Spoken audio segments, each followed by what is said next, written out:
हे नाथ मुझने मति शुद्ध देजो, हइये सदा सेवक भाव રહેજો। છો શબ્દો મારા પણ આપ આવીને કહેજો, રાજી થઈ અક્ષર ભાવ દેજો, રાજી થઈ અક્ષર ભાવ દેજો। સ્વામિનારાયણ સાક્ષાદ અક્ષર પુરુષોત્તમા, સર્વેભ્યં પરમાં શાંતિમ આનંદમ સુખમર્પયેત। શ્રી સ્વામિનારાયણ ભગવાનની જય। અક્ષર પુરુષોત્તમ મહારાજની જય। ગુણાતીતાનંદ સ્વામી મહારાજની જય। પ્રમુખ સ્વામી મહારાજની જય। પ્રગટ ગુરુ હરિ મહંત સ્વામી મહારાજની જય। સુરત અક્ષરધામ મહોત્સવની જય। દરેક દિવ્ય હરિભક્તોને ભાવભર્યા જય સ્વામી નારાયણ। આજના પ્રવચનનો મુખ્ય વિષય ભાગવતના આધારે આપણે એક વાક્યને સમજવા જઈ રહ્યા છીએ અને આજના પ્રવચનનો મુખ્ય વિષય એ જ છે। આમ તો શ્રીમદ ભાગવતની અંદર એ 12 સ્કંધની અંદર શ્રી કૃષ્ણ ભગવાનના એ ચરિત્રો આપવામાં આવ્યા છે। તો એમાં સ્કંદ 11ની અંદર આ દુર્લભ એવા મનુષ્ય દેહની એક વ્યાખ્યા કરતા કહ્યું છે। આજના પ્રવચનની અંદર આપણે એ જ સમજવા જઈ રહ્યા છીએ। પરંતુ એ સ્કંદ 11ની અંદર શું લખ્યું છે? તો દુર્લભો માનુષો દેવો, દેહો દેહિનામ ક્ષણભંગુર, તત્રાપि દુર્લભ મન્યે વૈકુંઠ પ્રિય દર્શનમ। કહેતા કે આ જે મનુષ્યનો દેહ છે એ દુર્લભ છે, દેવોને પણ દુર્લભ એવા મનુષ્ય દેહ છે। પાછો કેવું છે? તો આ મનુષ્ય દેહ ક્ષણભંગુર છે। જે આપણી બાળપણને યાદ કરો, એ યુવાનીને તરુણાવસ્થાને યાદ કરો, એ આપણું ગૃહસ્થ જીવનને યાદ કરો, એ આપણા મિત્રો હોય, સગા સંબંધી હોય, આપણા માતા પિતા હોય, તો એ બધી પ્રકારની ઉંમરમાંથી આપણે પસાર થઈ રહ્યા છીએ અથવા તો થઈ ચૂક્યા છીએ। પરંતુ એ બધું ક્ષણિક હતું। જે તમે બાળપણની અંદર જે રમતા હતા રમતો, તો અત્યારે તમે રમો ને તો તમને શરમ આવે। એ રમત રમવી તમને ગમે પણ નહીં। એ તમે યુવાનીની અંદર એ જે બોલતા હતા, જે રમતા હતા અને જે સમયનો પસાર કરતા હતા ને, એવો સમય એ અત્યારે ન આવે। તો જો સમય પણ એક ક્ષણભંગુર છે, એ સમયમાં કરેલી ક્રિયા પણ ક્ષણભંગુર છે, તો આ દેહ તો ક્ષણભંગુર હોવાનો જ તેને। અરે સાથે સાથે આ ભગવાન અને ભગવાનના ભક્તો અને સંતના દર્શન કરવાને તો એનાથી પણ વધુ દુર્લભ છે। તો હવે આપણને પ્રશ્ન થાય કે તો આ મનુષ્ય દેહનો ઉપયોગ શું? આ મનુષ્ય દેહની દુર્લભતા શું છે? તો આજના પ્રવચનની અંદર આપણે આ જ સમજવા જઈ રહ્યા છીએ। આના પૂર્વે પણ આપણને આ મનુષ્ય દેહના ઉપયોગ વિશે આપણે એક પ્રવચન માણી ચૂક્યા છીએ। પરંતુ આજે આપણે એવા દ્રષ્ટાંતો સાથે, આજે આપણે એવી એક સમજણો સાથે આજના પ્રવચનની અંદર આપણે સૌ કોઈએ જોડાવાનું છે અને એક અંતરદ્રષ્ટિ કરવાની છે કે ખરેખર આ મને મનુષ્યનો દેહ મળ્યો છે, તો આ મનુષ્ય દેહની દુર્લભતા શેમાં છે? આનો ખરેખર ઉપયોગ કેમાં છે? જો તમે એ સોનાની થાળી કે વાટકો કે ચમચી લાવો તો કંઈ ધૂળ ભરવા માટે એનો ઉપયોગ ન થાય। એનો ઉપયોગ તો એ આપણે સ્વાભાવિક રીતે એ કોઈકને બતાવવા માટે, સાથે સાથે ભગવાનના એ થાળ જ્યારે ધરાવો હોય ત્યારે એનો ઉપયોગ આપણે કરવો જોઈએ। ધૂળ ભરવા માટે એ સોનાની થાળીનો ઉપયોગ કરવામાં ન આવે। તમે સારામાં સારી એ રેન્જ રોવર કે BMW કે મર્સિડીઝ આ કાર ખરીદી હોય તો કંઈ ઘાસ ભરવા માટે એનો ઉપયોગ કરવાનો ન હોય। એ તો ચલાવવા માટે, સારી રીતે તમારું સ્ટેટસ તમે જે જાળવો છો એના માટે એ બધાય લોકો ઉપયોગ કરે છે। એનો ઉપયોગ એ ખેતરમાં જઈને એ ગાડી ચલાવવા માટે નથી। તો એમ આપણને આ મનુષ્ય દેહ મળ્યો અને આ પંચ વિષયોની અંદર એ આપણે આ વાપરીએ ને તો આપણને સાચો ઉપયોગ આપણને ખ્યાલ નથી। જો યાદ રાખજો, એક કીર્તન કે એક ભજનની અંદર આપણે સૌ કોઈએ સાંભળ્યું હશે કે મોંઘો મનુષ્યનો અવતાર તુને નહીં મળે જી। તો જો મોંઘો મનુષ્યનો અવતાર છે એ મળશે નહીં। અને ખરેખર જોવા જઈએ ને જ્યારે શાસ્ત્રો સામે જોઈએ, જ્યારે સંતોના જ્યારે આશીર્વચનો સાંભળીએ અને મોટા પુરુષોનો મર્મ સમજીએ ને ત્યારે આપણને ખ્યાલ આવી જાય કે ખરા અર્થની અંદર એ જે રીતે આપણે આ મનુષ્ય દેહની જે કિંમત, જે મૂલ્યાંકન એનું થયેલું છે, તો એ અદ્ભુત છે. એને આ મનુષ્ય દેહને આપણે માપી ન શકાય, આંકી ન શકાય, કારણ કે 84 લાખ યોની બાદ આપણને આ મનુષ્ય દેહ મળ્યો છે. અને જો આ મનુષ્ય દેહનો ઉપયોગ આપણે આ ભોગ ભોગવવા માટે, આપણે આ પંચ વિષયોની અંદર જો આસક્ત થઈએ, તો શાસ્ત્રોની અંદર તો આપણને આની વાત કરવામાં આવતી જ નથી. તમે જો જૂનાગઢની અંદર ગુણાતીતાનંદ સ્વામીનો સમાગમ કરવા માટે ભગતજી મહારાજ જાય છે. ભગતજી મહારાજે 3 વર્ષ સુધી એ 24 કલાકમાંથી 23 કલાક પોતે સેવા કરે, ધ્યાન કરે, પોતે દરેક પ્રકારની નાનામાં નાની સેવા યા ભગતજી મહારાજ કરતા. અને જે ગુણાતીતાનંદ સ્વામીની જીભ વળતી એમ ભગતજી મહારાજનો દેહ વળતો. અને ખરેખર ગિરનારને બોલાવવાની આજ્ઞા હોય કે 300 આંબાવાડીની અંદર આંબા પાવાના હોય, એ પાણી પાવાનું હોય, કે પછી 50 થી 100 એ જે પાવડા હોય કે તગારાઓ લેવાની સેવા હોય, ચૂનો કાલવવાની સેવા હોય, એ સંતોનું એ મુંડન કરવાની સેવા હોય, આ બધી પ્રકારની સેવા કરેલી. ત્યારે ગુણાતીતાનંદ સ્વામીએ કહેલું, ભગતજી તું આ જ્ઞાન રહેવા દે, હું તને એ સમયની અંદર 60,000 રૂપિયા ગુણાતીતાનંદ સ્વામીએ કીધું હું તને આપું, તું ગૃહસ્થ જીવનની અંદર જા અને કોઈ પણ પ્રકારનું દુઃખ નહીં આવે. પણ ત્યારે ભગતજી મહારાજે કહેલું કે મોટા પુરુષે કે મારે સાંભળવામાં એવું આવ્યું નથી કે પૈસા કે ધન કે એમાં સુખ રહેલું છે. તો જો આ સમજણ એમના જીવનની અંદર હતી, જો આપણે આ દેહ મળ્યો છે, આ દેહની કિંમત તમે જો તો કરોડો અબજોની છે. પણ વૈજ્ઞાનિકોએ આ સંશોધિત કરેલું છે, પરંતુ સાથે સાથે એ પણ સંશોધિત કર્યું છે કે આત્મા વગરના સ્થૂળ દેહની કિંમત આટલી છે. તો વિચાર કરો કે આત્મા સહિત દેહની કિંમત તો મૂલ્યાંકન થઈ શકે જ નહીં. અને આપણને જે ભગવાને 5 જ્ઞાનેન્દ્રિયો, 5 કર્મેન્દ્રિયોને 11મું જે મન આપ્યું છે, અને યાદ રાખવું કે જો પશુ પ્રાણીઓને પણ આ ખાવું પીવું હરવું ફરવું આવે છે, પરંતુ જે વ્યક્તિને વિવેક અને જે વિચાર શક્તિ એ જે આપી છે ને, એ પશુઓને આપી નથી. આજથી તમે લાખો કરોડો વર્ષ પૂર્વે જોવો ને, તો ગધેડાએ 10 માળની બિલ્ડિંગ્સ બનાવી કે 5 સિંહ ભેગા થઈને ભગવાનનું ભજન કરતા હતા, કે 2 હાથી હતા એ પોતે તપ કરતા હતા અને પ્રદક્ષિણા ફરતા હતા. તો આવી વાતો આપણે નથી સાંભળી. એ સિંહ જંગલમાં જ રહે, માંસાહાર જ કરે. એક ગધેડો હોય તો એનો પોતાનો ખોરાક હોય, એ પોતે કઈ બિલ્ડિંગ્સમાં રહેતો નથી, અત્યારે પણ નહીં અને લાખો કરોડો વર્ષ પૂર્વે પણ નહીં. પણ માણસની વાત જ્યારે કરીએ તો ભટકતું જીવન જીવતો હતો અને પોતે હાઈરાઇટ્સ બિલ્ડિંગ સુધી પોતે પહોંચી ગયો. આજે પોતે પ્લેન ચલાવતો એટલે આકાશમાં ઉડતો થઈ ગયો. તો જો આ કેના લીધે થયો? તો એ મનુષ્યને એ વિચાર આપ્યો છે, મનુષ્યને વિવેક આપ્યો છે, અને એ મોક્ષનો અધિકાર એ મનુષ્યને જ પ્રાપ્ત થાય છે. એટલે જ તે દેવોને પણ દુર્લભ એવો આપણને આ મનુષ્ય દેહ મળ્યો છે. આ દુર્લભતાની વાત થાય તેવી છે જ નહીં. નિષ્કુળાનંદ સ્વામીએ પોતાના કાવ્યની અંદર કહ્યું છે, માનો મળી છે મોટી વાત. તો જો માનો મળી છે મોટી વાત, જુજવીને રાખજો રે. અને આ સત્સંગની પ્રાપ્તિ થઈ, આ સત્પુરુષની પ્રાપ્તિ થઈ, આવા ભગવાનની પ્રાપ્તિ થઈને એ ખરેખર એ આપણા બહુ મોટા ભાગ્ય કહેવાય. પરંતુ આ ભાગ્યની સાથે સાથે આપણા જીવનની અંદર એક સાચી સમજણ આવી પણ જરૂરી છે. કારણ કે સમજણથી જ ભગવાનનું ભજન થશે. અરે સમજણથી જ તે આ મનુષ્ય દેહની દુર્લભતા અકાશે, મપાશે અને એ પ્રમાણે એ ઉપયોગ પણ કરવામાં આવશે.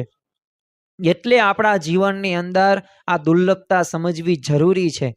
આપણે એક ભજન સાંભળ્યું હશે, આ કાયામાંથી હંસલો રે ઓ ચિંતાનો ઉડી જશે. આ કાયા છે, અને આ કાયાના ઉપર જે આપણને માન છે, એ જો એક સમય તો એવો આવશે કે એ સમયે આપણું શરીર સાથ નહીં આપે. આપણી જો જીવનની મોટામાં મોટી જો કોઈ ભૂલ હોય ને તો આ જ ભૂલ છે કે આપણે છે ને અહંકાર માનમાં રહીને ભગવાનનું ભજન નથી કરી શકતા.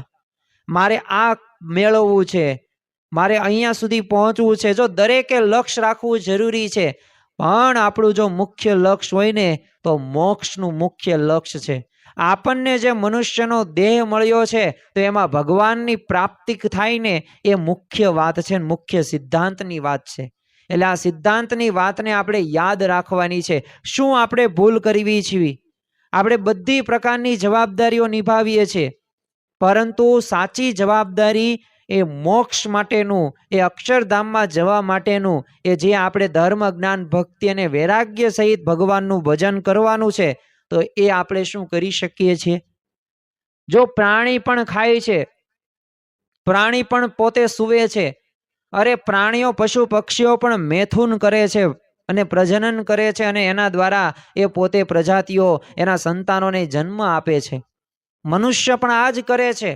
પણ મનુષ્ય અને જો પ્રાણીમાં જો મુખ્ય તફાવત હોય ને તો અહીંયા આપણે ભગવાનની પ્રાપ્તિ થઈ શકે છે, જ્યારે એ પોતે ધર્મ ભક્તિ જ્ઞાન વૈરાગ્ય સહિત ભગવાનનું ભજન નથી કરી શકતા.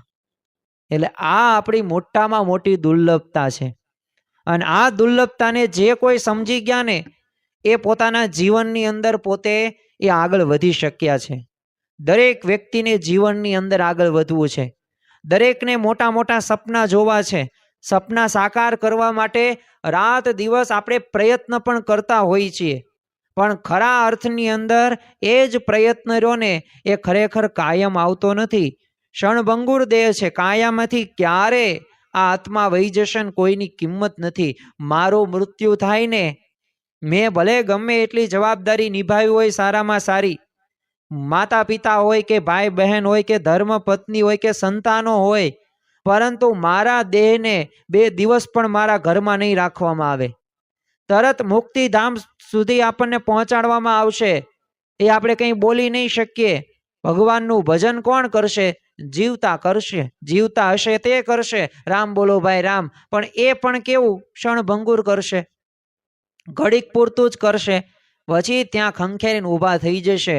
પછી કાંઈ લેવા દેવા નહીં. હા, બહુ હેત પ્રીત હશે તો 10-12 દિવસ કોઈક રોશે, આપણા અંગત સગા સંબંધીઓ, આપણા ધર્મપત્ની, આપણા માતુશ્રી કે આપણા ભાઈ બહેન.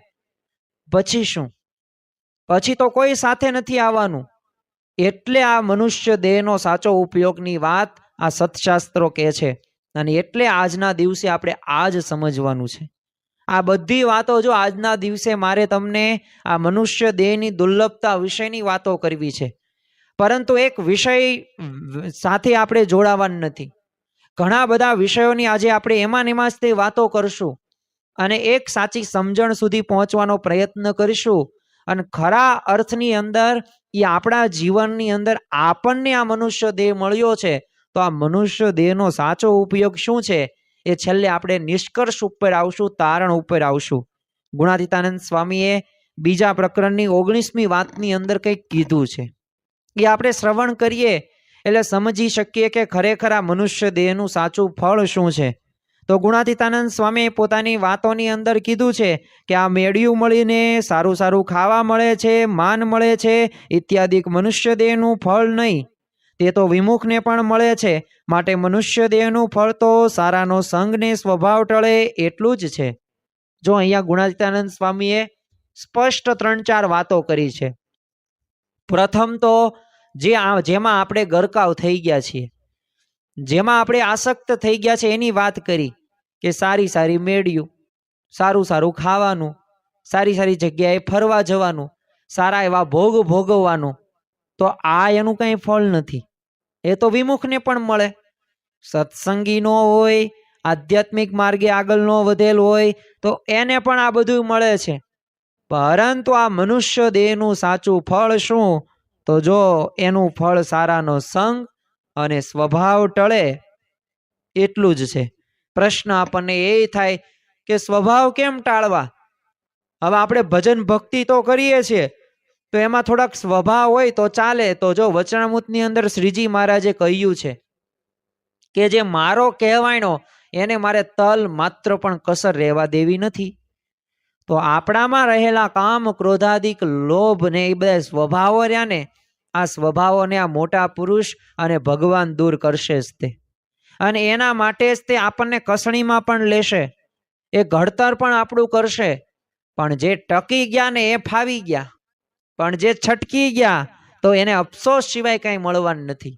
ઘણી બધી વખત આપણને એવું લાગે સ્વભાવ ટાળવાની આટલી બધી આવશ્યકતા કેમ છે, આટલી બધી અનિવાર્યતા કેમ છે? તો આ જ આપણો સ્વભાવ એ આધ્યાત્મિક માર્ગની અંદર એ આગળ વધતા અટકાવે છે.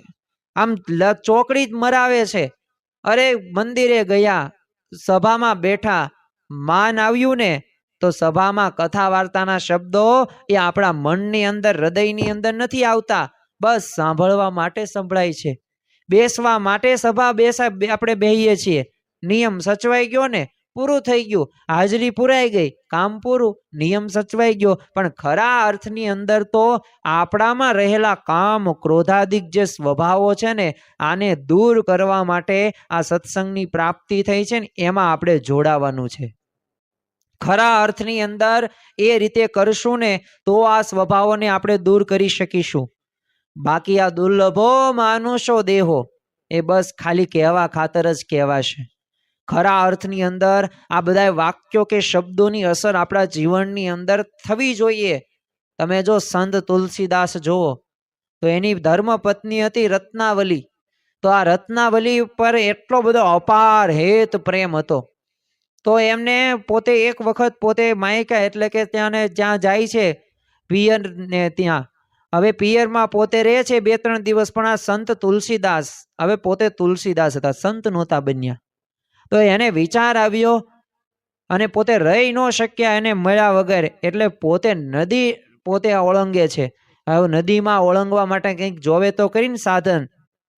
તો એક મરેલું ઢોર હતું ને, એનું ચામડું હતું. તો એ ચામડામાં પોતે એવી રીતના વહી ગયા અને સામે પાર થઈ ગયા. હવે એવું પણ લખવામાં આવ્યું છે, તમે એમના જીવન પ્રસંગો જોવો ને તો ખ્યાલ આવે. તો એ જે રહેતા હતા એમના ધર્મપત્ની જેમ પિયરની અંદર, તો એના બીજા માળે પોતે હતા. એટલે હવે ચડવું ક્યાંથી? બધું તો રાત્રે અંધારે ને વરસાદ ફૂલ. તોય તે આ સંત તુલસીદાસ પોતે, હવે એમને છે ને એક રાંઢવું જોયું અને રાંઢવું ખેંચીને પોતે ઉપર ચડી ગયા. રત્નાવલીના આશ્ચર્ય તો ચોર આવ્યા છે, જોયું તો એના પતિદેવ હતા. અને કીધું કે તમે આટલી બધી અંધારી રાતની અંદર આવા વરસાદની અંદર કઈ રીતે આવ્યા? આવી મુશ્કેલી પરિસ્થિતિની અંદર પણ તુલસીદાસ તો પોતે આમ કહેવાય ને કે મોહાદ થઈ ગયા હતા પત્ની મોહની અંદર. પછી એની પત્નીએ જોયું ને તો દૂર પડેલું એક ચામડું જોયું, તો એમાં પોતે બેસીને આવેલા.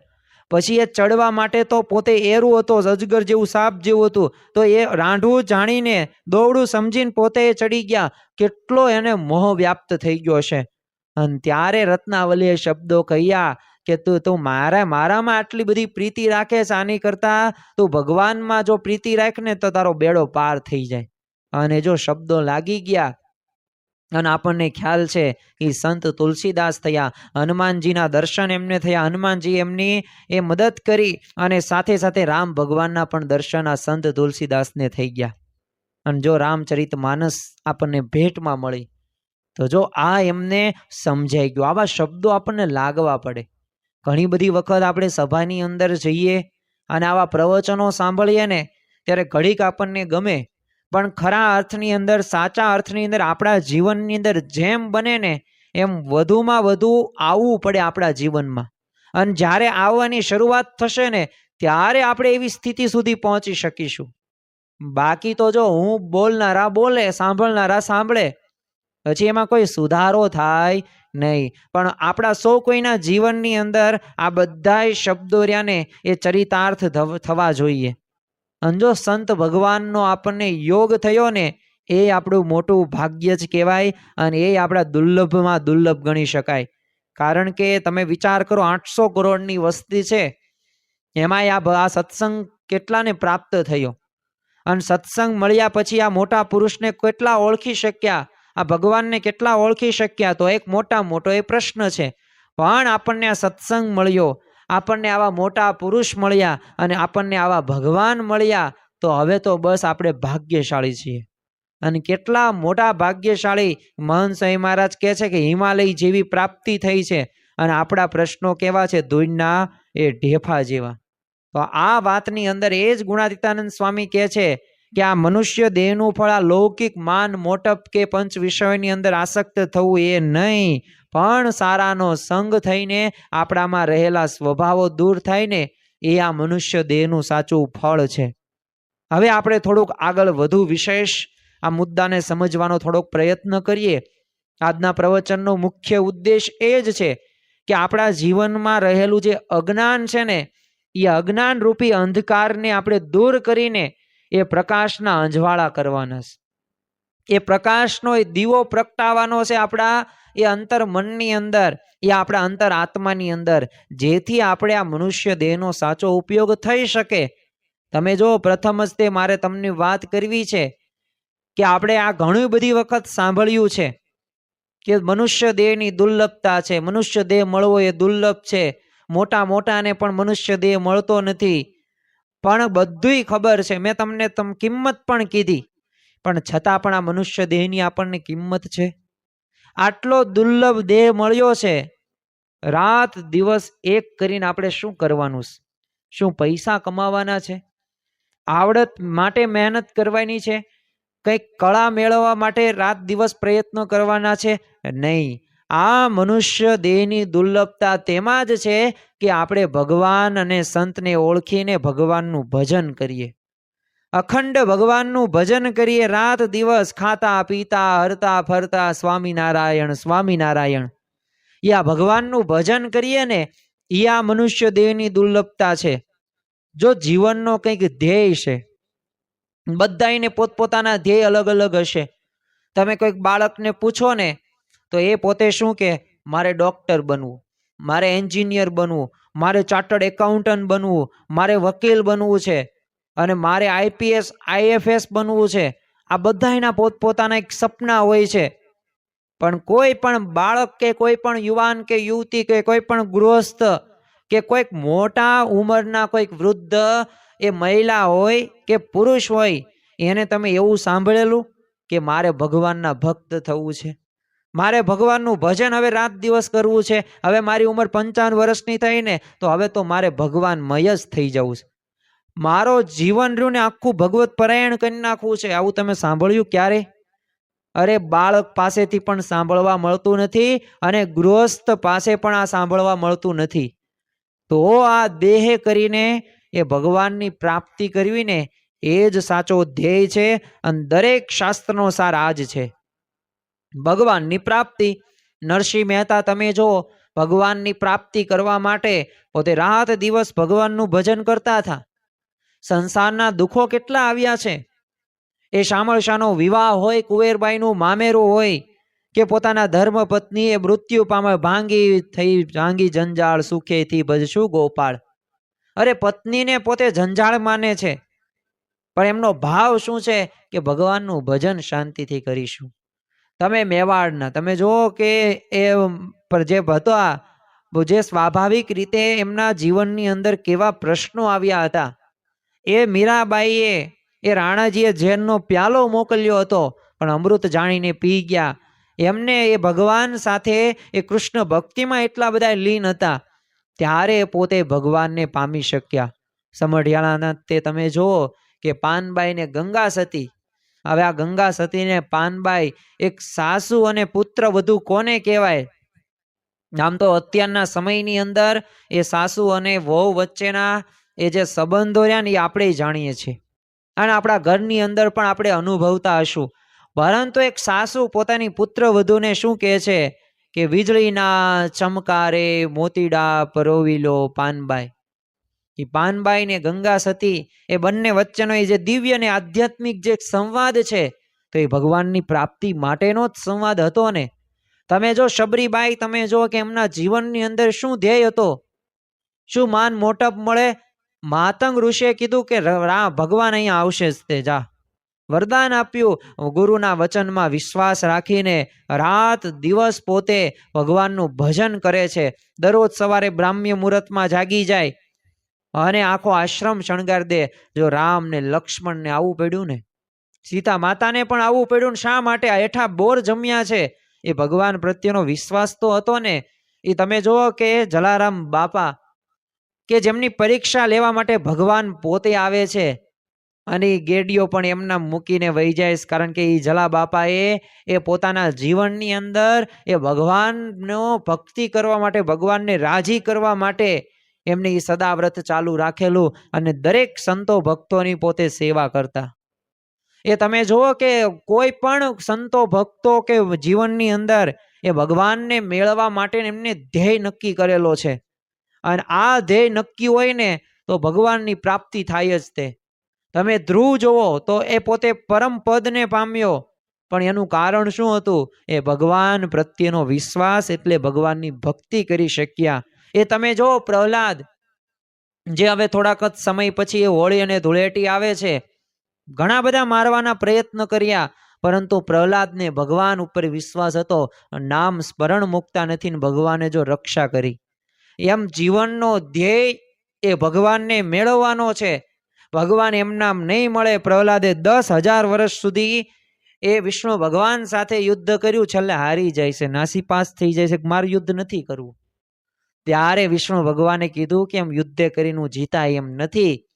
મને જો જીતવો હોય ને તો તું તપ કરીને જીત. ભક્તિએ કરીને વશ થાઉં છું.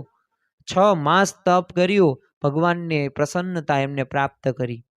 તો જો આ થઈ શકે છે, જો આ ઉદાહરણો દ્રષ્ટાંતો દેવા પાછળનો મુખ્ય મર્મ એ જ છે કે જો આ બધાય ભક્તો જો ભગવાનને પામી શકતા હોય તો આપણે કેમ ન પામી શકીએ? હા, એવી સાધના એમને કરેલી છે તો આપણે એ સાધના કરવાની છે. આપણા જીવનની અંદર આ વિચારધારા આપણે રાખવાની છે. એટલે હવે આજથી છે ને આપણે એક વિચાર બદલીએ. આજનું આ પ્રવચન એક અંતરદ્રષ્ટિ અને એક વિચાર બદલવાનું જ તે પ્રવચન છે. આજના પ્રવચનની અંદર આપણે આ જ વાતને એ આપણે નજર સમક્ષ રાખીને આગળ વધવાનું છે કે જેમ આપણે જીવનનો ધ્યેયની અંદર પૈસા કે ધન કે સંબંધો કે સુખ સમૃદ્ધિ સંપત્તિ આ બધું ભેગું કરવાનો છે ને, એવી જ રીતે આપણો જીવનનો મુખ્ય ધ્યેય એ ભગવાનની પ્રાપ્તિ કરવી ને, આ આપણો મુખ્ય ધ્યેય છે. આને નજર સમક્ષ આપણે રાખવાનો છે. આપણે જો ધ્યેય બાબતે કેવી આપણે ભૂલ કરીએ છીએ કે આપણે સુરત રહેતા હોય અને સુરતથી આપણે કચ્છ જવું હોય અને સુરતમાંથી તમે અમદાવાદ બાજુ વહી જાઓ તો કચ્છ ક્યારેય આવે નહીં. એમ આપણે વિરુદ્ધ દિશાની અંદર એ આપણે જતા હોય તો આપણે બેસી જ ન શકીએ. તમને વાહન આપવામાં આવે અને વાહનમાં તમે જ તે પોતે ડ્રાઈવર છો, પણ ઊંધા રસ્તે વહી જાઓ ને, ખોટી બસની અંદર ખોટા સરનામે વહી જાઓ ને, તો તમે ગમે એટલો પ્રયત્ન કરો તમે ભગવાનને પામી શકો નહીં. એટલે ભગવાનના ધામ સુધી પહોંચવું હોય ને તો ભક્તિની જ બસમાં બેસવું પડે. રફ થોડુંક ડ્રાઇવિંગ થશે ને તો રસ્તામાં એક્સિડન્ટ થશે. કઈ રીતે એક્સિડન્ટ થાય તો થોડાક દ્રષ્ટાંતો જોઈએ કે ઘણા બધાને સત્સંગમાં આવે, માનના પ્રશ્નો હોય. હરખા પટેલને કીધું, પટેલ પગ ધોઈને આવો ને. ગુણાતીતાનંદ સ્વામી ખાલી આટલું જ કીધું તો પગ ધોવા ગયા. એ ગયા, હજી ફરી વખત સત્સંગમાં આવ્યા નથી. પોતાનું માન નડ્યું. મચ્છિયાના ફૈબા તમે જો, હઠનો સ્વભાવ હતો, તો હઠનો સ્વભાવના લીધે મહારાજે કીધું તમે અમને કેવા જાણો છો? મચ્છિયાના ફૈબા કે તમે ભગવાન છો.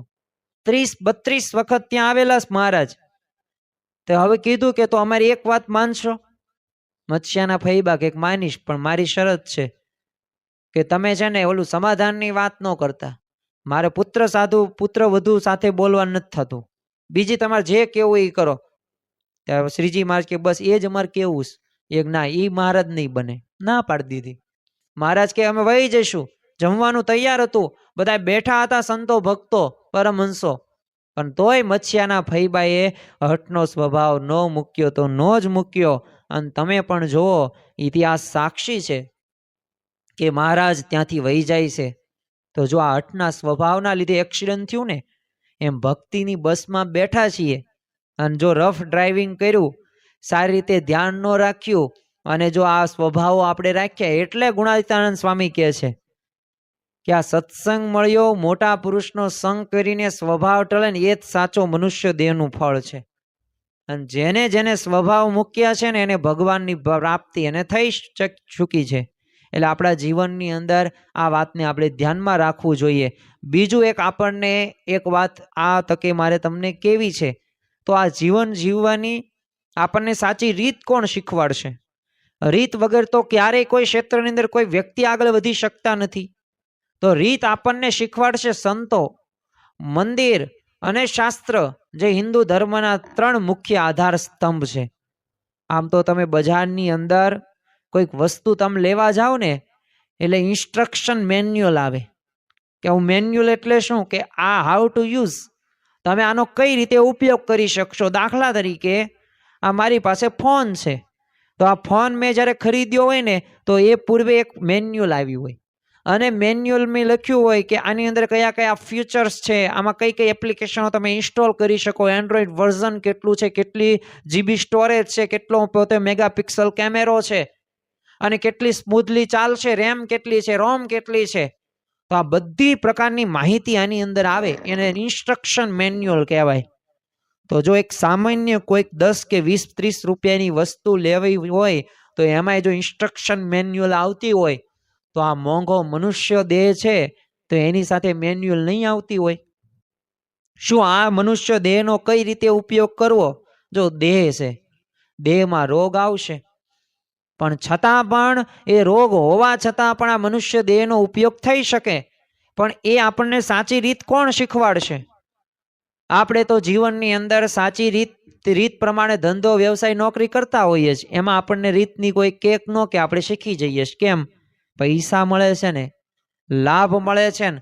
પણ જ્યારે આ મનુષ્ય દેહની દુર્લભતાની જ્યારે મેન્યુઅલની વાતો આવે ને ત્યારે આપણને કંઈ ખબર હોતી નથી. તમારી અંતર્જાતને 2 પ્રશ્નો પૂછો કે મારા આટલા વર્ષ પસાર થયા, હું 25 વર્ષ કે 20 વર્ષ કે 40-50 વર્ષ, કે મેં આ 50 વર્ષની અંદર મેં ભગવાનનું ભજન કેટલું કર્યું? મારી ઉંમર જ્યારે 22 વર્ષની હતી અને મારામાં એક ક્રોધ હતો, ક્રોધનો સ્વભાવ, તો આ 50 વર્ષની ઉંમરે ક્રોધનો સ્વભાવ કેટલો ઓછો થયો. મારામાં જે કામ હતો તો આ કામ કેટલો ઓછો થયો. મારામાં જે લોભ હતો પૈસા મેળવવા માટેનો, સંબંધો સાચવવા માટેનો, તો એ લોભ કેટલો ઓછો થયો. શું મારામાં વૈરાગ્ય આવી? શું આજથી હું 20 વર્ષની મારી ઉંમર હતી ત્યારે હું વ્યસન કરું છું ને અત્યારે વ્યસન કરું છું, તો મારામાં શું સુધારો થયો? શું ખરેખર આ 50 વર્ષમાં મેં કંઈ કર્યું જ નથી? જો નથી કર્યું એવા જવાબ આવતા હોય ને તો હવે આપણે જાગી જવાની જરૂર છે. કારણ કે અંતકાળે સગું નહીં કોઈનું રે, મારું મારું કરીને ધન મેળવ્યું રે, તેમાં તારું નથી તલભારે, અંતકાળે સગું નહીં કોઈનું રે, સુખ સપના જેવું છે સંસારનું રે, સુખ સપના જેવું છે સંસારનું રે, તેને જાતા ન લાગે વારે, અંતકાળે સગું નહીં કોઈનું રે. યાદ કરો કે લગ્ન પૂર્વે આપણા જે ચાંદલા થયેલા હતા અને જે રૂપિયો નાળિયેર દેવામાં આવ્યું હતું અને એ 6 મહિના કે વર્ષ કે 1.5 વર્ષ જે આપણા ચાંદલા રહ્યા હતા, એમાં જે વાતો કરવાની મજા આવતી હતી અને એમાં જે રાત્રે 1-1, 2-2 વાગતા હતા અને પાછું સવારે ટાઈમ ટુ ટાઈમ જાગી જવાતું, કારણ કે ન જાગીએ ઘરે આપણા માતા પિતાને, આપણા ભાઈ ને બેન ખીજાય.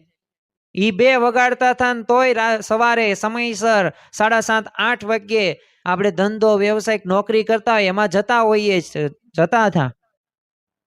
અને ત્યારે જે મજા આવતી હતી, જે વાતો કરવાની, જે પોતાની એકબીજાની એ વાતોને શેર કરવાની, શું અત્યારે એ જ વાતો અને એ જ સુખ એ તમારા ધર્મ પત્ની સાથે તમે એ ભોગવી શકો છો? નહીં. જવાબમાં ના જ આવશે. એટલે આ ભાગવત આપણને કહે છે, દુર્લભો માનુષો દેવો દેહો દેહી નામ ક્ષણભંગુર, તત્રાપી દુર્લભમન્યે વૈકુંઠ પ્રિય દર્શનમ. કે ક્ષણભંગુર છે, એ ગમે એટલું સુખ મેળવ્યું હોય ને કાયમ કઈ ટકતું નથી. એ કાયમ એ સુખ પણ મેળવી શકતા નથી. અરે ભગવાન રામનો જ વિચાર કરો ને, કે પોતે મર્યાદા પુરુષોત્તમ રામ હતા, પોતે કેવી સ્થિત પ્રજ્ઞતા ધરાવતા હતા, એ જે સુખ બાળપણની અંદર એમને ભોગવ્યું હતું, એ પોતે રાજકુંવર હતા ત્યારે જે ભોગવ્યું હતું, તો એ વનવાસની અંદર કેવી પરિસ્થિતિ એમને ભોગવી છે 14 વર્ષ. અરે એ પરિસ્થિતિ જવા દો, લંકા ઉપર વિજય એમને પ્રાપ્ત કર્યો અને પાછા પોતે અયોધ્યાની અંદર આવે છે, તો ત્યારે પણ અયોધ્યામાં રહ્યા પણ કેટલા વર્ષ રહી ગયા. પછી પણ સીતા માતાનો વિયોગ થાય છે ને, અરે એક સીતા માતાનો પણ વિચાર કરવામાં આવે ને ત્યારે આપણને ખ્યાલ આવે કે પોતે 14 વર્ષ વનવાસ તો એમને પોતે ગ્રહણ કર્યો, પોતે સહન કર્યું, પણ વનવાસ પૂરો થઈ ગયો ને ફરી વખત વનવાસ આવ્યો અને છેલ્લે એ ધરતી માતામાં પોતે સમાઈ જાય છે. તો આ ભગવાનના જો અવતારો તમે જુઓ ને અને ભક્તો સામે નજર કરીએ ને ત્યારે આપણને ખ્યાલ આવે કે કંઈ સ્થિર નથી, દરેક ક્ષણ ભંગુર છે. અરે ગમે એટલું સ્થિર રાખવાનો પ્રયત્ન કરો ને તોય કંઈ સ્થિર રહેતું નથી. આ સંસારની સાચી વાસ્તવિકતા છે અને આ વાસ્તવિકતાનો સામનો આપણે સૌ કોઈએ કરવાનો છે. એટલે આપણા જીવનની અંદર સાચી જીવન જીવન રીત આપણી પાસે હોવી પડે ને. સંતો ભક્તોને સત્શાસ્ત્રો આપણને આપશે, એ મેન્યુઅલ ઇન્સ્ટ્રક્શન મેન્યુઅલ આપણને સત્શાસ્ત્રો દર્શાવશે, બતાવશે કે જો આ પરીક્ષિત રાજાને એ મૃત્યુનો ભય થયો ને તો નિર્ભય થયા તો ભાગવત સાંભળવાથી. એ પરીક્ષિતે રાજાએ ને એ શુકદેવજીએ ભાગવત સંભળાવ્યું ત્યારે શાંતિનો અનુભવ થાય છે. અને 5મા દિવસે પણ એ કેફ આવી ગયો, 7મા દિવસે શું તક્ષક નાગ આવડીને કવડે, અત્યારે આવે ને તો એ કંઈ વાંધો નથી, નિર્ભય પોતે બની જાય છે એ સત્શાસ્ત્રોનો એ વાંચન કરવાથી, એ સાંભળવાથી. તો એમ સત્શાસ્ત્રો આપણને ઇન્સ્ટ્રક્શન મેન્યુઅલ છે, પણ એનાથી આપણે દૂર રહીએ છીએ કારણ કે આ ફોનમાંથી ને ઉષા નથી આવતા અને આ ફોનમાં આપણે જે તે પ્રકારના સોશિયલ મીડિયાનો જે ઉપયોગ કરી રહ્યા છીએ. હા, તમારે કોઈક ધંધો વ્યવસાયિક નોકરી હોય એના અનુલક્ષીને કરતા હોય તો પાછો આશીર્વાદ છે. દુનિયા કલ્લો મુઠ્ઠીમાં જ છે, આખી દુનિયા છે, વાત સાચી. કારણ કે તમારે જે શીખવું હોય, જે સમજવું હોય બધું આની અંદર છે, પણ આનો તમે વિવેકપૂર્ણ ઉપયોગ કરો ને તો. બાકી આના જેવું અત્યારે ભયંકર બીજું કોઈ મોટું સાધન નથી. અત્યારે શસ્ત્રો નથી, પણ આ મોટામાં મોટું શસ્ત્ર છે. બ્રહ્માસ્ત્ર કરતા પણ વિશેષ આ છે. તમને પાયમાલ કરી નાખે, તમને એવા ગટરની અંદર નાખી દે ને બહાર નીકળો ને તોય નીકળી ન શકો, બહુ પ્રયત્ન કરો તોય તે. પણ સત્શાસ્ત્રો સામે જોઈએ ને, ધર્મ ગ્રંથો સામે જોઈએ ને ત્યારે આપણને સાચી વાસ્તવિકતા ખ્યાલ આવે કે ખરેખર મારે તો આ કરવાનું છે. અને જે શાસ્ત્ર પ્રમાણે જીવન ન જીવે ને તો એનું જીવન બગડી જ જાય છે. છેલ્લે અફસોસ સિવાય એને કંઈ મળતું નથી. એટલે જીવન જીવવાની સાચી રીત રહીને એ સત્શાસ્ત્રો આપણને આપશે અને આ સંતો ભક્તોના જીવન ચરિત્રો આપણને આપશે. તમે જો બોટાદના શિવલાલ શેઠ જુઓ તો ભગવાનની અખંડ પોતે ભજન ભક્તિ કરતા હતા, આખું ભગવત પારાયણ જીવન હતું. પોતે 3-3 કલાક પોતે પૂજા કરે, અખંડ ભગવાનની મૂર્તિ, હાથમાં એમને માળા હોય અને ગ્રંથ હોય અને પોતે અને સામે ધંધો કરે ને તો સામે ભગવાનની મૂર્તિ હોય, સતત ભગવાનની મૂર્તિમાં અનુસંધાન. આ જ આપણે કરવાનું છે. એ આજ સમજો કે આવતીકાલે સમજો. હું તમને એમ કહેવા નથી માંગતો કે બધી જવાબદારી મૂકીને બસ આ જ કરો, બધુંય નિભાવવાનું છે. સંસારની જવાબદારી, વ્યવહાર બધુંય તે, પણ સાથે સાથે આપણું ધ્યાન છે ને આ બાજુ જોવું જોઈએ. 32 ભાતના પકવાનો તમે રસ્તા ઉપર ફેંકો ને અને કાગડા હોય 5-7 આવે, એ સારા મિષ્ઠાન ઉપર બહુ ધ્યાન ન દે. એને ક્યાં ધ્યાન હોય? ક્યાં હેઠવાડ છે ત્યાં જ એનું ધ્યાન હોય છે. ગાય હોય કે બળદ હોય કે ભેંસ હોય, ત્યાં કાગડા જો બેસે, ચાંદા ઉપર જ એની દ્રષ્ટિ હોય. એમ આપણા જીવનની અંદર પૈસા કે ધન કે સંપત્તિ બધુંય આપણે કરવાનું, પણ મુખ્ય લક્ષ્ય આપણો આ જ હોવો જોઈએ કે મારે ભગવાનની પ્રાપ્તિ કરવી છે. અને જો ભગવાનની પ્રાપ્તિ થશે ને તો જ ખરેખર એ અંતરમાં આનંદના ફુવારા આવશે. અરે આ સત્સંગમાં કેસર કેરી જેવું સુખ આવશે. નથી આવતું તો કંઈક તો આપણે ભૂલ કરી રહ્યા છીએ, રીત ખોટી વાપરીએ છીએ. હવે મને ઊંધિયું બનાવતા આવડતું જ નથી અને હું ઊંધિયું બનાવવા માટે પ્રયત્નો કરું છું અને રીંગણા બટેકા લાવીને બનાવી નાખ્યું શાક, અને મને ખબર પડી કે ખરા અર્થની અંદર તો ઊંધિયું રહ્યું ને એ આવું ન આવે. તમને હું પીરસું ગ્લો સરસ મજાનું ઊંધિયું, તમે શું કે આ તો રીંગણા બટેકાનું શાક છે. પછી મને સામેવાળો કે ભાઈ ઊંધિયામાં છે ને આ 10-12 પ્રકારના શાક આવે, અને આવી રીતે ઊંધિયાની પ્રોસેસ થાય. એમ આપણે છે ને જીવન જીવવાની સાચી રીત આપણી પાસે હોતી નથી ને, એટલે દરરોજ આપણે છે ને સમયને પસાર કરીએ છીએ, સમયનો ઉપયોગ નથી કરતા. આપણે કલાકોના કલાકો એ સમય બગાડીએ છીએ, પણ આપણો મુખ્ય લક્ષ્ય કયો છે, મુખ્ય ધ્યેય શું છે, તો એ બાબતે આપણે જાગૃત હોતા નથી. આગળ આપણે વાત કરીએ, ગુણાતીતાનંદ સ્વામીએ પોતાની એક વાતની અંદર એક સરસ મજાનું દ્રષ્ટાંત આપ્યું. આપણે સૌ પ્રથમ એ દ્રષ્ટાંત સાંભળીએ અને ત્યારબાદ થોડોક સમજવાનો પ્રયત્ન કરીએ. ઘણી બધી વખત આપણે પ્રસંગો સાંભળીએ છીએ ને તો એનો એ દ્રષ્ટિકોણ અભિગમ આપણે સમજતા નથી, એટલે આપણા જીવનની અંદર એ પ્રકારના શબ્દો નથી આવતા, જીવ એ પ્રકારે બળ્યો નથી થતો. હવે ગુણાતીતાનંદ સ્વામી પોતાની વાતની અંદર એક કીધેલું છે કે એક કઠિયારો હતો. હવે પોતે લાકડા પોતે લાવે ભારા, અને ભારા લાવીને તે પોતે વેચે, અને આવી રીતે એનું આખું ગુજરાન ચલાવતો. તો એક વખત છે ને હેમ ગોપાલની ઝાડીમાંથી એક બાવના ચંદનનું લાકડું આવી ગયું. હવે એને કાંઈ ખ્યાલ નહીં કે આ બાવના ચંદનનું લાકડું રહ્યું ને ભગવાનને મારે અર્પણ કરવું જોઈએ અને એની ચંદનની અર્ચા કરવી જોઈએ જેથી મને મોક્ષ મળે. પણ એ પોતે અજ્ઞાની હતો, એટલે એને શું કર્યું, સામાન્ય લાકડા જેમ સળગાવતો હતો એવી જ રીતે ગરમ પાણીમાં આ 52ના ચંદનનું લાકડું સળગાવી નાખ્યું. હવે સ્વાભાવિક રીતે આ 52ના ચંદનનું લાકડું એને સળગાવ્યું એટલે સુગંધ તો આવવાની જ છે, આખા ગામની અંદર સુગંધ પ્રસરાણી. પણ આ કઠિયારાની ભૂલ શું, પોતે અજ્ઞાની હતો. આજે જો વ્યક્તિના જીવનની અંદર દુઃખો કેના છે, પરિસ્થિતિના છે. પરિસ્થિતિના દુઃખો નથી, મનના અજ્ઞાનના દુઃખો છે. એ અજ્ઞાનના લીધે પોતે દુઃખી થાય છે. અને અહીંયા આપણને ખ્યાલ આવે કે આ કઠિયારાની ભૂલના લીધે એ હવે આખા ગામની અંદર એ આ સુગંધ પ્રસરાણી, એને ક્યાંય ખ્યાલ નહીં, અજ્ઞાન વશ થઈને રહેલો. હવે એક શાહુકાર રહેતો, એટલે શાહુકાર તો પોતે બધું જાણતો હતો. હવે એને વિચાર આવ્યો કે આપણા ગામની અંદર આવો કોણ ધનવાન છે, 52ના ચંદનના આ લાકડા પોતે બાળે એવો.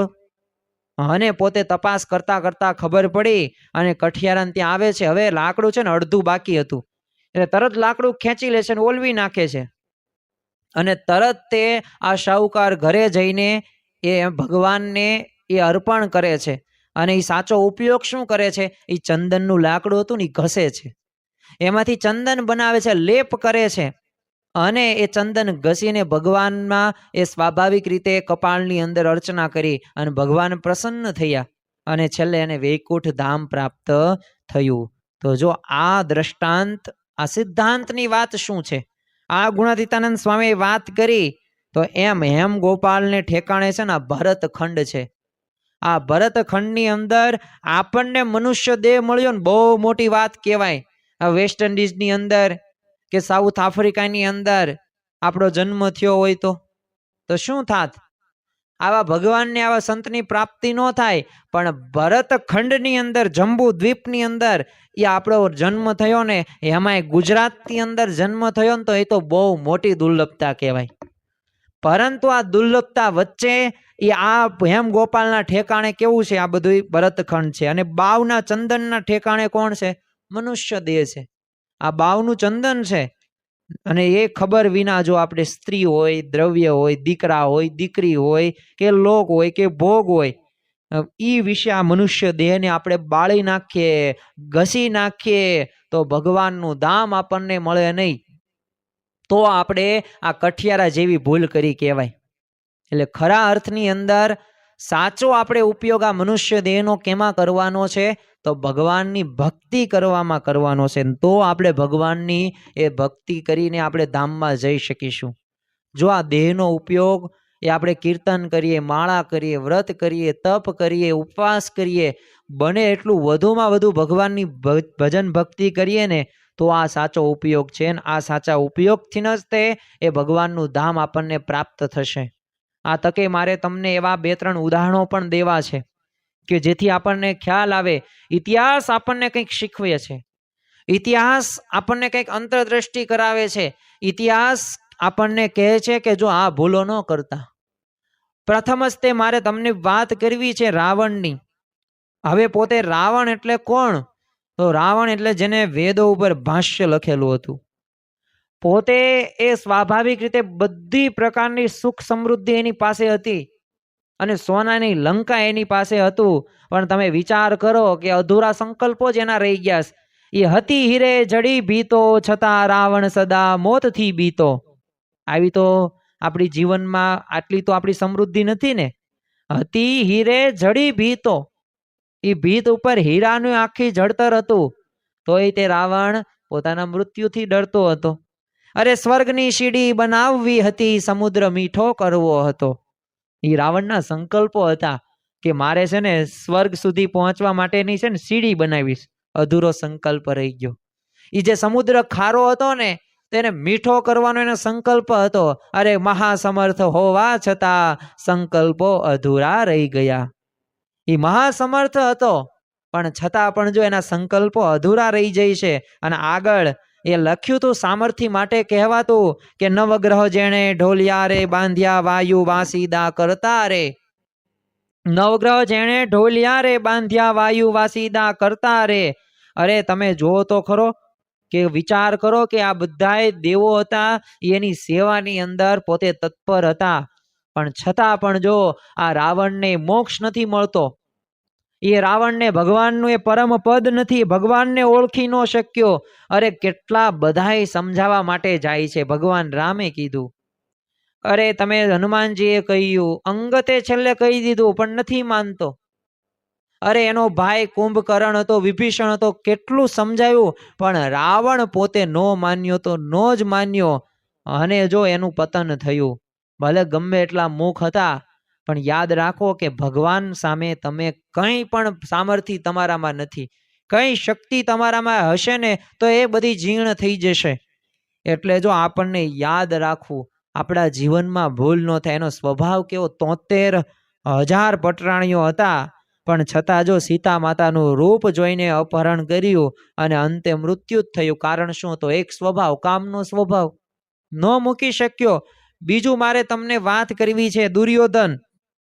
તો આ દુર્યોધન પાસે તે હસ્તિનાપુરનું રાજ્ય હતું. હવે પાંડવોએ 5 ગામો જ માંગેલા હતા પણ તોય શું કીધું, 1 સોયની અણી જેટલી પણ જમીન હું નહીં આપું.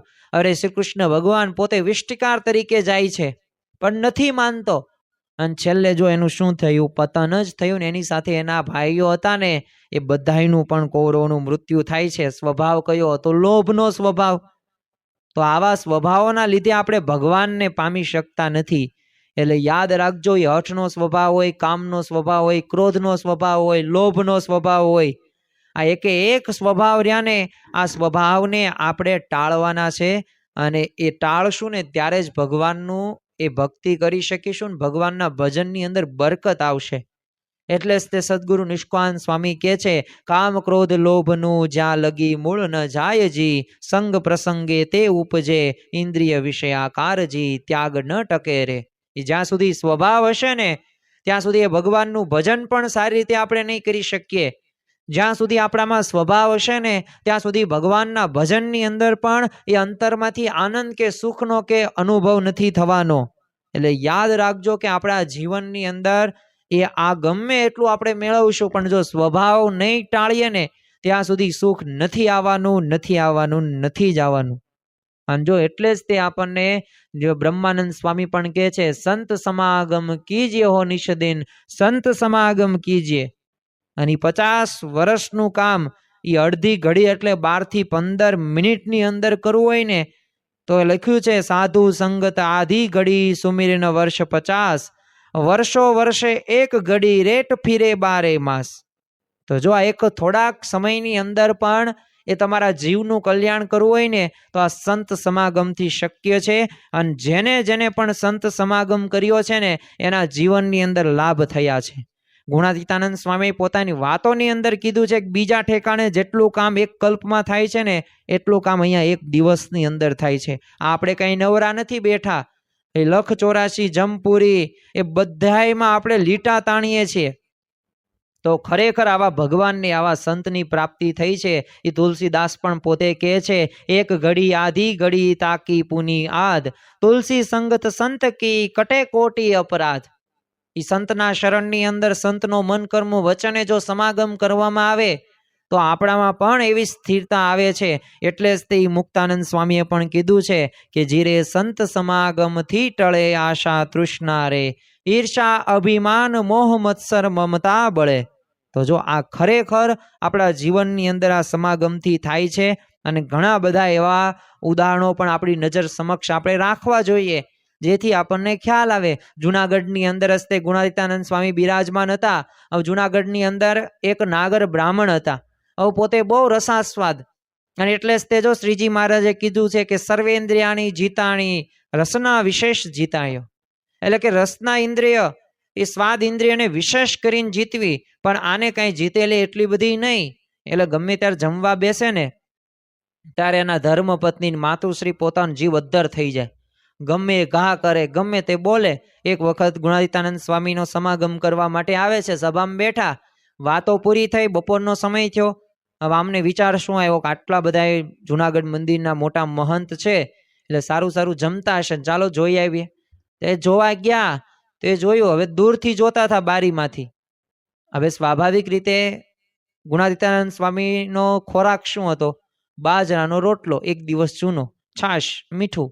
તો એ રીતે એટલે આગેથી આમને શું લાગ્યું, જો દૂધ પાક આવ્યો, ઉપર ચૂરમું નાખ્યું, પછી મીઠું મગાવ્યું ને આમાં મીઠું ક્યાંય થાવતું. પછી આ તો પૂછપરછ કરી એટલે ખબર પડી કે બસ એ છાશ, રોટલો ને મીઠું આટલું જ જમે છે. અને એ ગુણ આવ્યો, અને જો ગુણથી પોતાનો જે રસાસ્વાદ હતો ને એ રસાસ્વાદ પોતે ટળી જાય છે. રઘુવીરજી મહારાજ તમે જો ગુણાતીતાનંદ સ્વામીને સમાગમ કર્યો, અને એ પોતે તીર્થવાસી થઈને મન કર્મ વચને જોડાઈને બ્રાહ્મ્ય મુહૂર્તમાં જાગે, રાત દિવસ ભગવાનનું ભજન કરે, ગુણાતીતાનંદ સ્વામીની કથા વાર્તા સાંભળે, અને ખરા અર્થની અંદર તેઓ એવી બ્રાહ્મી સ્થિતિને પોતે પ્રાપ્ત થઈ શક્યા. તો આવા તો ઘણા બધા ઉદાહરણો છે. કોઈકના કામના ક્રોધ સ્વભાવ હોય, કોઈકના ક્રોધ હોય, લોભ હોય. આ બધા સ્વભાવો છે ને એ આ પ્રકારે દૂર થાય છે તો સંત સમાગમથી થાય છે. એટલે મોટામાં મોટું જો આપણી પાસે શસ્ત્ર હોય ને તો એ સંત સમાગમ છે. ગમે એટલા સ્વભાવો એ ભૂંડા નહીં હોય, ગમે એટલું પ્રારબ્ધ ભૂંડું ન હોય, એને પણ રૂડું કરી શકે એવો આ સંત સમાગમ છે. અને જો કાળનો ઝપાટો એ ક્યારે આવશે ને એ ખબર પણ નહીં પડે. એ જો માળી વીણે રે રૂડા ફૂલડા રે, કળિયો કરે વિચાર. માળી વીણે છે રૂડા ફૂલડા રે, કળિયો કરે છે વિચાર. આજનો દિન રળિયામણો, કાલે આપણે શિરઘાત. એ ગમે એટલા માળી હોય, સારી રીતે ફૂલડા સિલેક્ટ કરીને પોતે એ મૂકે અને ભગવાનને ધરાવે ને પોતાની પાસે રાખે, પણ એ એક દિવસ જ તેનો રળિયામણો હોય. કાલે શું થાય એ આપણને પણ ખ્યાલ છે. ગુલાબ હોય ને એક દિવસ સારું રહે, ફ્રીજમાં રાખો ને તો 2-5 દિવસ રહે, પછી તો એની શું હાલત થાય ને કરમાઈ જાય. એમ કાળનો ઝપાટો ક્યારે આવશે ને ખબર પણ નહીં પડે. એટલે ઘરડા થવાની છે ને આપણે રાહ નથી જોવાની, આજે જ આપણે ભક્તિ કરવાની છે ને આવા સંકલ્પ સાથે આપણે આગળ વધવાનું છે. જાગ્યા ત્યારથી સવાર. આજના પ્રવચનની અંદર જો આપણે જાગી ગયા તો પૂરું, બસ સવાર થઈ ગઈ, થઈ ગયું એ થઈ ગયું. હવે એને કઈ અફસોસ કરવાની જરૂર નથી. વહી ગયું એ વહી ગયું, એ સમય પાછો આવી શકતો નથી. પણ હવે જે આપણી પાસે સમય જેટલો છે ને, આ સમયનો આપણે સારી રીતે ઉપયોગ કરી શકીએ ને, એનાથી બીજી મોટી કોઈ વિશેષ વાત નથી. એટલે આપણે બહુ અફસોસ કરવાની જરૂર નથી. જેટલો સમય છે હવે આગામી સમયની અંદર ભગવાન આપણને જેટલા વર્ષો જીવાડે, અને જો બાળપણથી જ તે ભક્તિ કરવી ને એ મુખ્ય આપણું પ્રાધાન્ય રાખવું જોઈએ. એવું નથી કે 50-70 વર્ષની ઉંમર થાય ને ત્યારે ભગવાનનું ભજન કરવું.